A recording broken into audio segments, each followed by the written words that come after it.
Here's how to use the shortcut in Excel, Ctrl T. It doesn't just make your data look nice, it turns it into a smart object that automatically expands, calculates, and organizes itself. Here's a raw block of car data, and if we just click inside of it and hit Ctrl T, this menu will pop up to create a table. And if we have headers, go ahead and check that box and then click OK.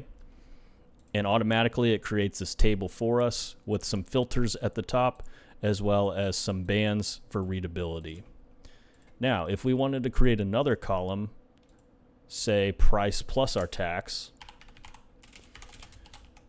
we can create this column, and then instead of referring to each of the individual cells, we can type equals and then at our price, and then we will multiply this by 1.08 to simulate our tax, and then when we hit enter, it automatically calculates everything down for us. This will come in really handy if you have a huge table. Instead of clicking and dragging, you can just use the column headers instead.